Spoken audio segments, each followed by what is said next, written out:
also wanted to really get to know the three nominees, without all the hoopla. In a story you will only see here, 41 Action News reporter Stephen Dial invited each candidate for lunch.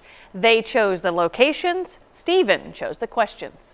It's virtually a three-way race for Kansas governor, with Chris Kobach trying to prove he is not Sam Brownback, Laura Kelly hoping to show she is a moderate Democrat, and Greg Orman insisting he is not in the race to play spoiler. This race drawing national attention. I've talked to people and they say Greg Orman is going to hurt the Democrat or take votes from Kobach. What do you say to someone who says that? I actually believe we're going to win this race. I think the visions of the candidates couldn't be clearer.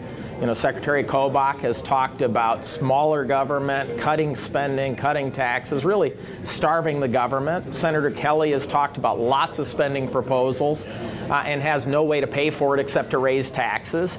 I'm not interested in big government. I'm not interested in starving the government. I'm interested in better government. What sets you apart? As an independent, I can appoint the best and the brightest people to serve in my administration. I don't have to pick from a group of politically loyal Democrats or politically loyal Republicans.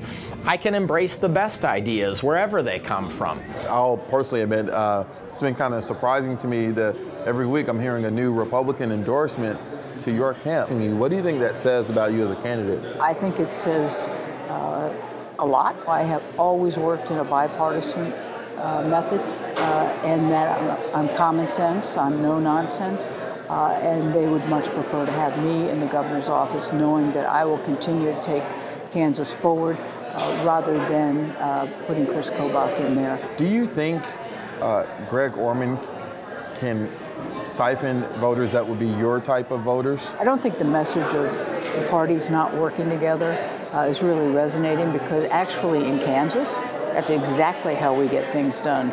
Moderate Republicans and Democrats coming together, and that's been sort of my trademark as I've been in the Senate, is the relationships that I have across the aisle. How do you separate yourself from former Governor Brownback in certain issues? I blame the Brownback administration's failure to cut spending. So what I'm going to do is go in right away in the middle of the fiscal year, January, and start cutting spending then. Even though the legislature has given the money to the agencies, I can direct them not to spend it.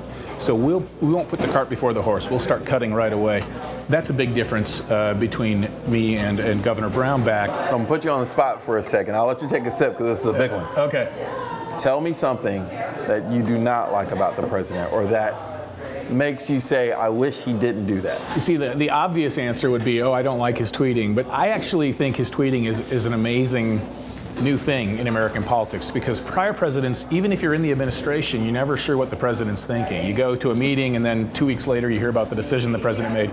With President Trump, he tweets. He tells us all what he's thinking, and he tells us all. It's incredibly transparent. Reporting, Stephen Dial, 41 Action News. We have more interviews with Kobach, Kelly, and Orman on our website right now. And if you missed yesterday's exclusive interviews with the 3rd District candidates, Kevin Yoder and Sharice Davids, you can watch them right now online at kshb.com.